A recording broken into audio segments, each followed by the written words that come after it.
What we're going to talk about today is we're going to talk about driving. We're going to talk about fading and drawing the ball.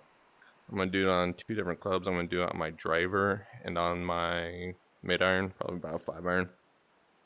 So, a couple of things when you swing, especially with the driver, because you notice with the driver, it has that concave face. So, it's a lot easier to fade and draw the ball on a driver or a wood rather than an iron that's much flatter. So, a couple of things on fading. So, this driver is set up with the settings to go relatively straight. Maybe a little bit of fade, but not much. You can tell 2 feet of curve, had a little bit of draw on the end, so it's relatively straight. So when I want to fade it, there's a couple of things. When you fade the ball, you want it to have a clockwise rotation. Now the fade on a ball or a slice on a ball is either going to spin, if you're looking at a clock, probably 9 to 3 or 7 to 1 or 2 because it kind of has that backspin. Hence why when you cut a shot, it'll have a fade to it, but it won't go that far either. So when I want to fade it, there's a couple of things I can think about. Biggest thing is to create that clockwise spin is you want to hit it with an open face. There's a couple of ways to do that. You can always just cut at the ball. So normally that's swinging over the top and down, kind of like if you had a sword in your hand and you were wanting to take a hack at someone's legs. But you want to cut at the ball. So you can go over the top and get a good swing on it so it can have that clockwise rotation and get a fade. Or you can just hit it with an open face and do your normal swing, which will also cause it to fade. You can dip your back shoulder. I'm right-handed, so it would be my right shoulder. You can dip it more and maybe tuck in your back leg. When I say tuck in, I mean kind of like bend it. And that will force you to have a more open swing. You can also do that. You can also do an open stance, like you were going to hit like a sand shot or a flop shot. So my left foot is back, my right foot is up. And that will also help you get that. Like if this was a swing plane, you notice that I'm cutting at the ball.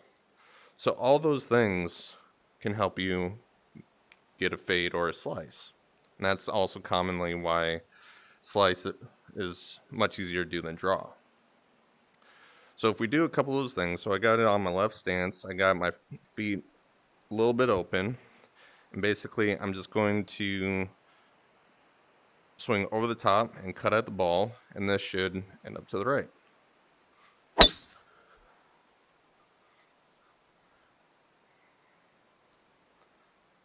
So a couple of things to notice. One, I pushed it just as much as fading it, which is hard to control. I had, where's my curve? 103 feet of curve, and it didn't go that far because if you cut at the ball, it it has that rotation from like on the clock 7 to 1, and so it's going to go up in the air more because of the wind resistance.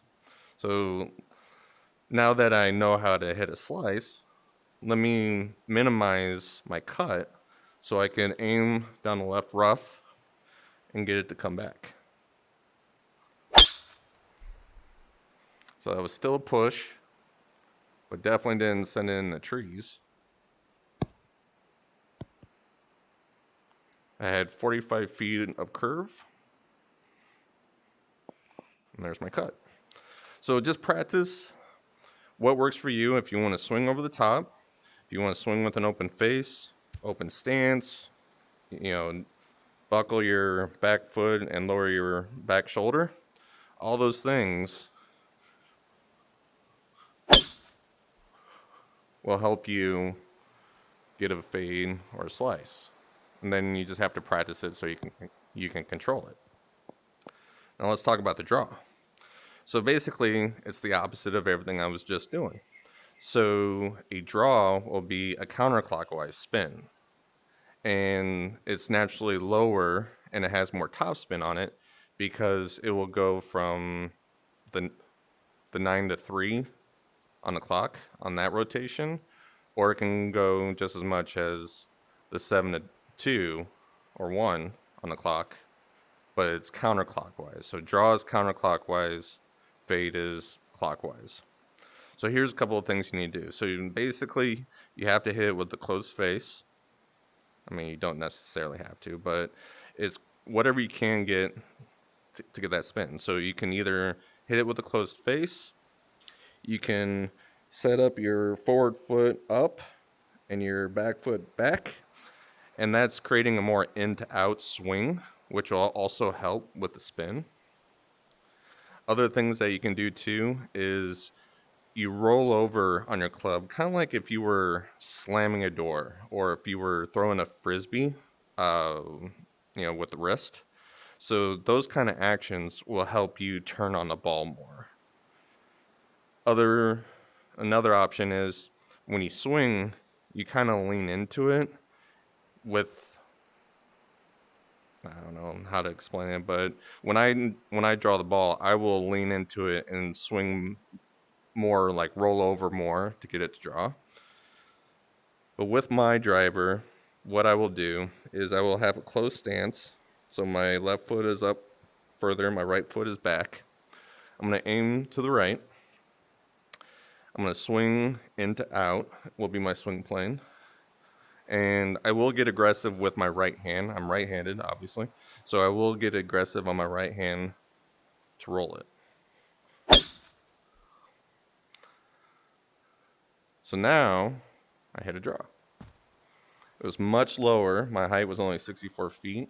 So it would have had more rollout had it hit the fairway. That had 80 feet of curve. So now if I practice it more,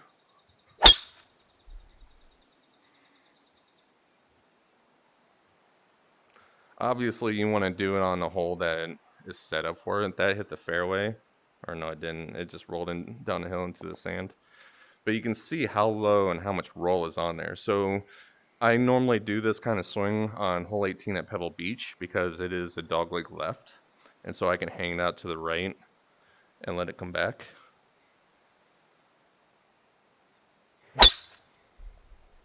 See, that was much better. So you can see how low it is. It's got a lot of roll. Still in the sand. But now you can tell the difference between a cut and a fade. So I'm going to do one swing of a fade, and I'm going to back off into the replay and see if my avatar will actually show you how I cut it. And then I will do, you know what? I'm going to do all three. I'm going to do straight, fade, and draw. So here's my straight.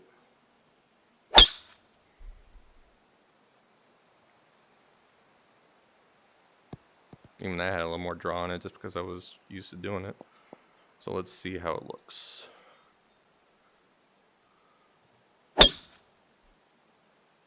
Yeah. Pretty fluid. Now I'm going to do a fade or a slice.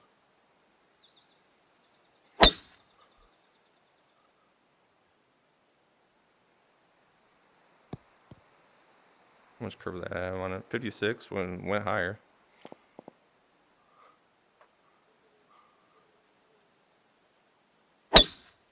You can see, if you can slow it down, you can see I cut at it. I don't know if that's translating through. But yeah, that cut shot created that fade. And now I'm going to hit a draw.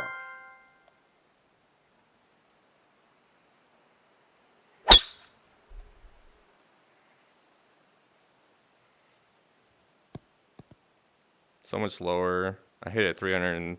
I hit it 288 and it rolled out to 339. See the replay.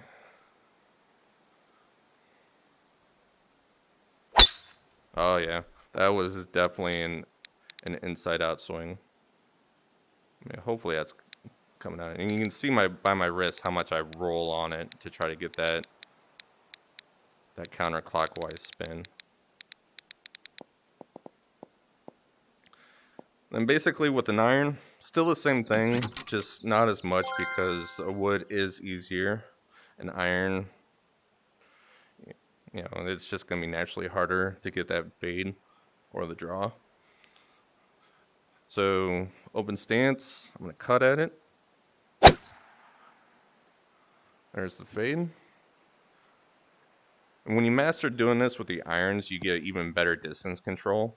So 192 carry on a fade.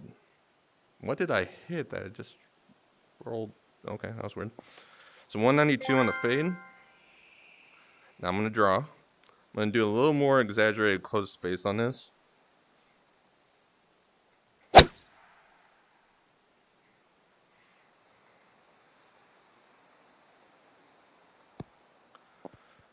So 210 on my draw 5-iron. So when you learn how to do the cut and a draw, a cut fade and a draw on your irons, you really get to maximize distance control. Because now with my 5-iron, that per the game is 196. I did like 198 on my fade. It's going downhill a little bit.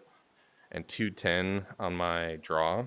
So basically, in my mind, I have 115 yards to play with on just my 5-iron. Once you learn how to do that with all your clubs, then you can really maximize your distance.